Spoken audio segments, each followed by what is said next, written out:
Now, let me just say, folks, you all know I wrote this book, Sweet Land of Liberty, Reflections of a Patriot Descended from Slaves. Now, as someone descended from slaves, ask me, do I think that General Philip Schuyler's statue should be taken down?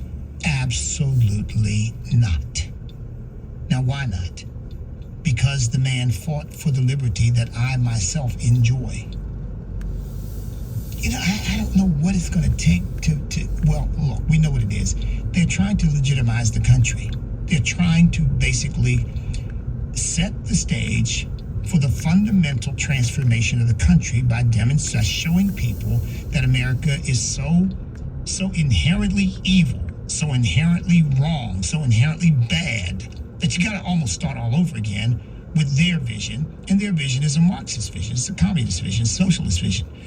Because look, here again, slavery was a universal institution practiced all over the world. America wasn't established last year. It was established, well, the first settlers, of course, arrived over 400 years ago. America was birthed almost a quarter of a millennium ago.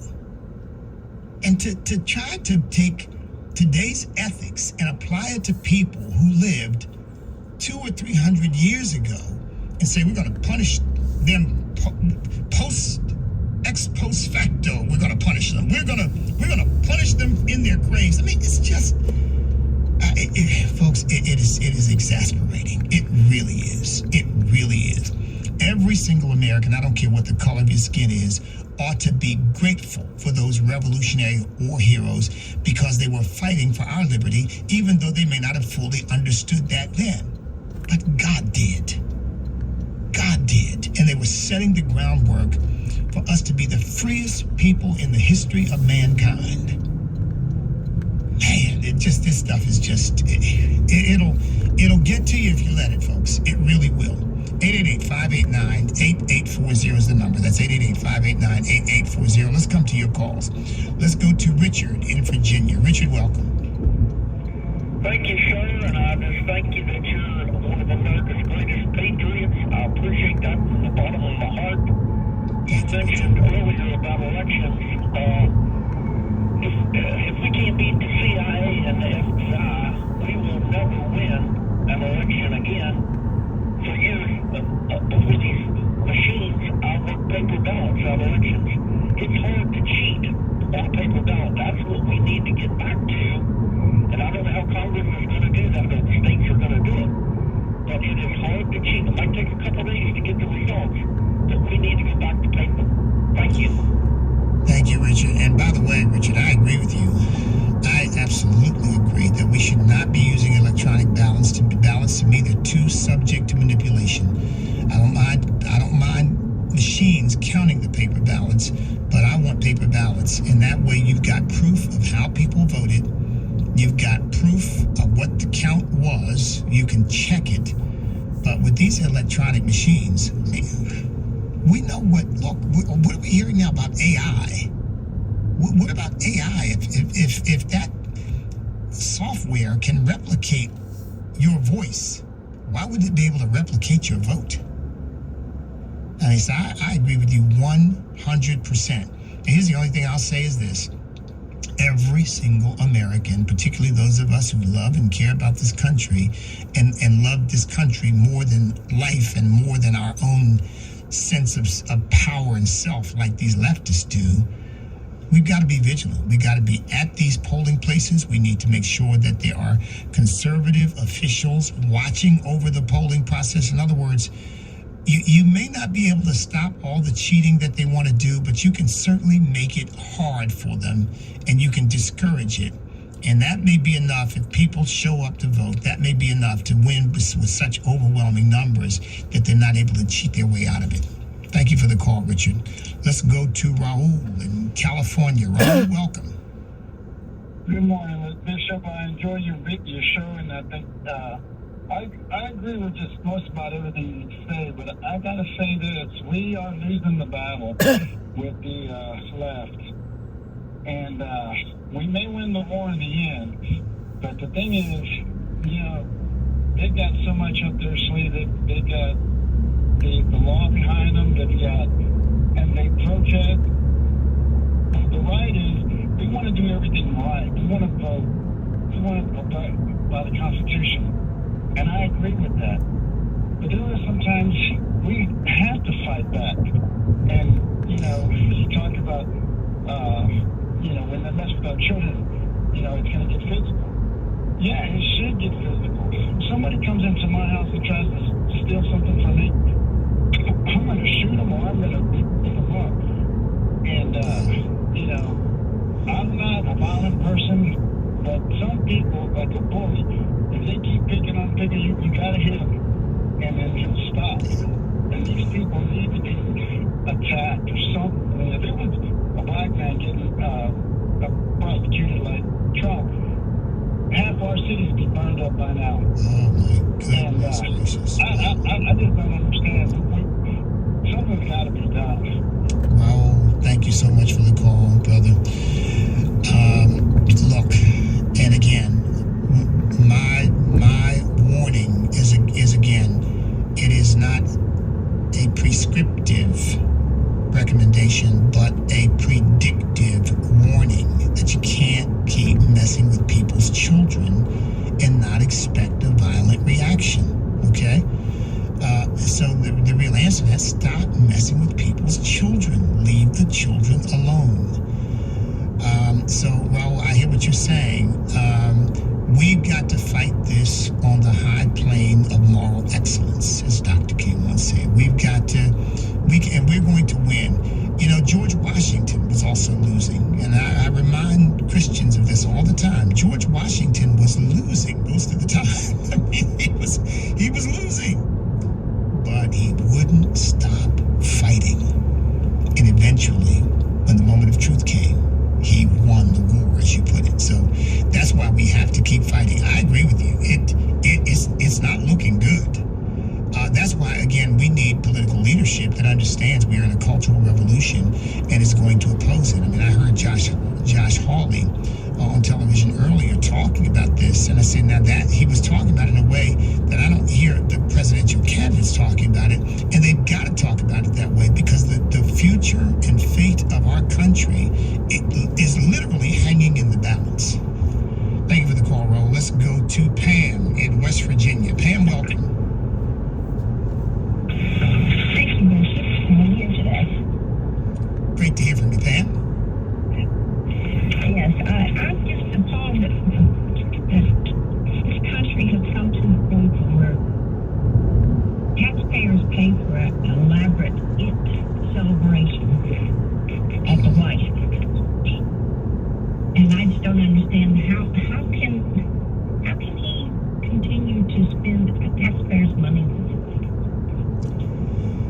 Pam, I am so glad you brought that up, Pam, and thank you for the call.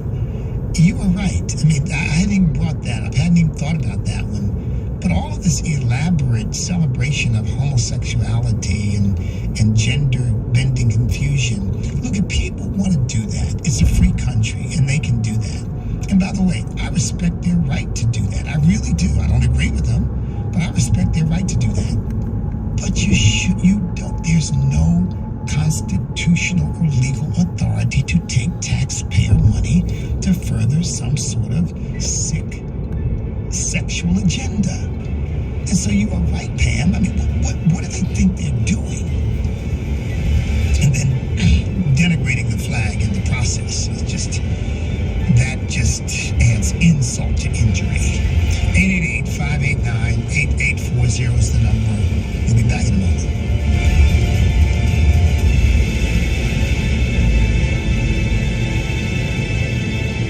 Let's be real, retirement is expensive, and inflation is making it even harder with the cost of everything going up from pet food to a dozen eggs. Wouldn't it be great if the cost of your health care could go down? Well, Medishare 65 Plus is $99 a month for ages 65 to 74. And for many with Medicare Parts A and B looking at other options, that's 50% or more saved per month. No gimmicks. It's $99 a month, and you can use any Medicare-approved doctor or facility, and you get 24/7 access to telehealth from the convenience of your home. Better yet, Medishare is a Christian nonprofit organization. It's a community that'll pray for you and encourage you. And since we've cut out the middleman, you get to keep the savings. Call now. You can learn more about Medishare 65 Plus. Here's the number: 833-45-BIBLE. That's 833-45-BIBLE. 833-45-BIBLE. Hi, I'm Miki. And I'm Will. And we'd like you to join us for an all-inclusive event we call AFA at the Ark.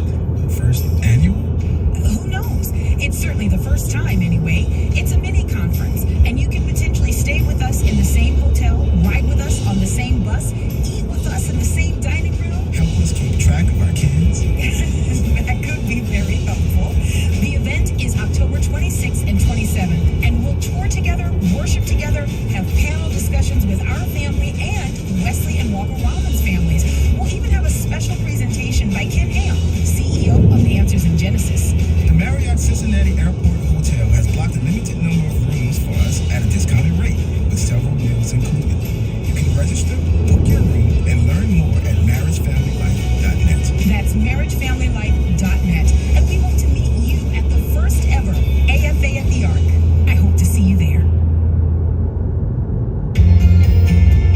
A lot of people measure their financial progress with their net worth. This is Focus on the Family Minute, and Bob Lotic provides this advice for managing your finance well in marriage. And I think a lot of people think, well, it's just for rich people that count how much money they have and stuff like that. But it's actually a great way to measure your financial progress. But we have a little bit of an issue with the term net worth. And so we just kind of decided we want to rename it, and we want to call it AUM. Stands for Assets Under Management. This is a common term among financial professionals to be able to say how much money I manage. And as believers, like, it just feels more appropriate if we understand that everything is God's and everything on our bank account, our cars, all our possessions are actually His. It feels better to me to call it our assets under management. Submitting to God about your money isn't always easy, but it's definitely worth it. Hear more from Bob and his wife Linda about improving your financial situation at FamilyMinute.org.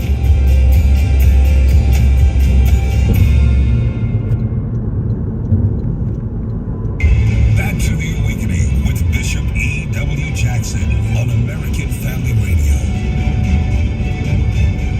In the name of Jesus, that America will be a nation governed by the righteousness of God, not the wickedness of the devil.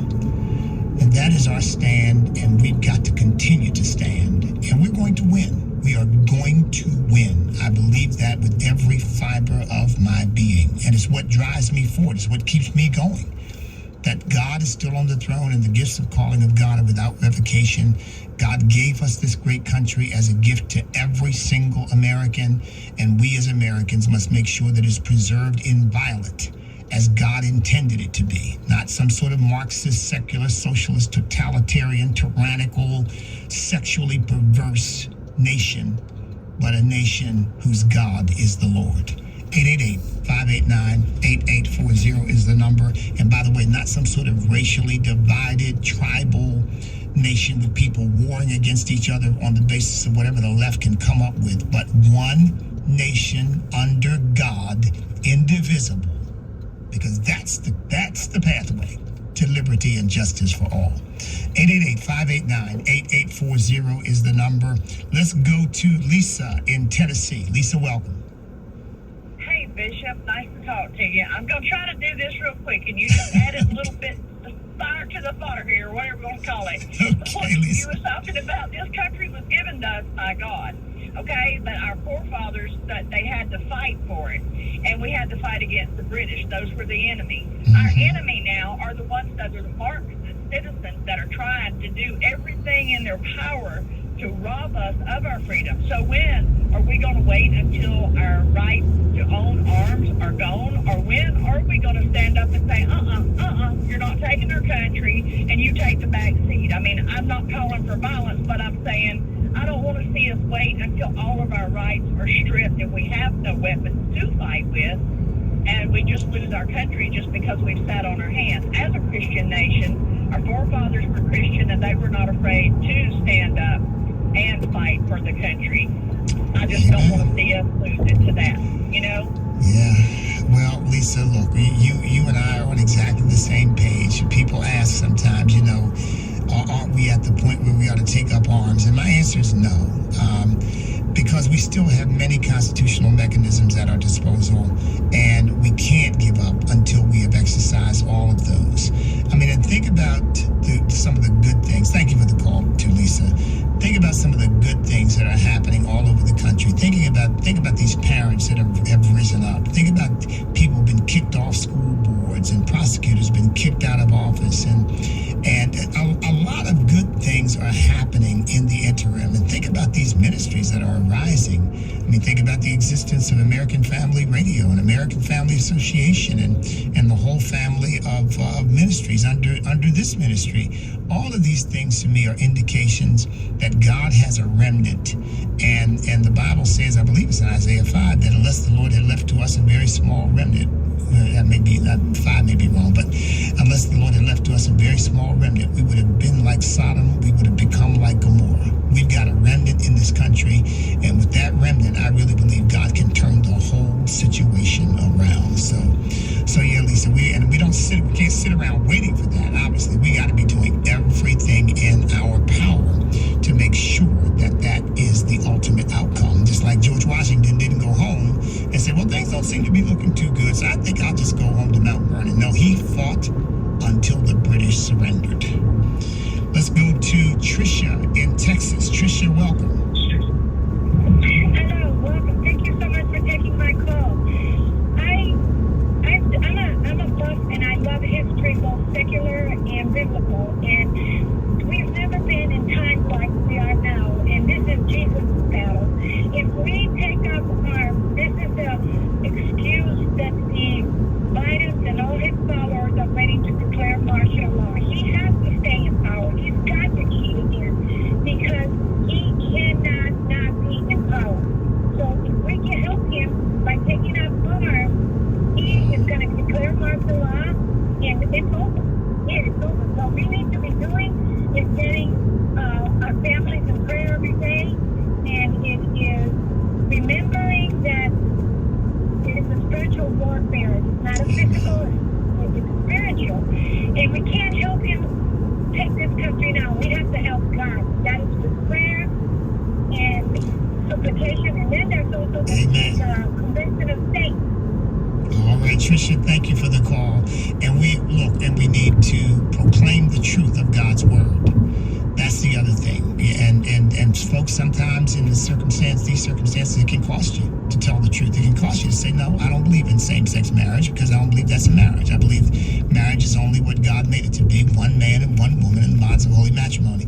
That can cost you something today, but we've got to tell the truth, because if we don't tell the truth, there are a lot of people who are never going to hear it. Thank you for the call, Tricia. Let's go to Janet, also in Texas. Janet, welcome. Yeah, I've witnessed to homosexuals and lesbians, and I think deep down, when I present the truth to them, that their lifestyle is an abomination in the eyes of God, I think they like to hear the truth deep down in their heart. They like it. But I'm going to tell you something. When they start flying a flag that's an abominable flag, a lifestyle that's an abomination in the eyes of God, they right there have proven they are unfit to serve in our country. And for a Air Force guy to salute the gay pride flag, he needs to be ousted now. Janet, thank you for the call. Yeah, this was a silhouette, so it wasn't an actual person saluting it. It was a meme, a graphic that showed this silhouette of an Air Force man. Again, assuming it was Air Force because it was an Air Force ad, saluting this abominable thing that they call some kind of pride flag of some kind. So there's no individual to be put out on it, but just the concept, putting that out there is just, that's what's abominable. Whoever was responsible for that, whoever made the decision that was okay, you're right, they should be kicked out. Okay, let's go to Britton in Texas. Britton, welcome. I got one quick thing here that I've not heard anybody anywhere mention. Okay, we know the Democrats all colluded together to create the whole Trump-Russia collusion thing, and it's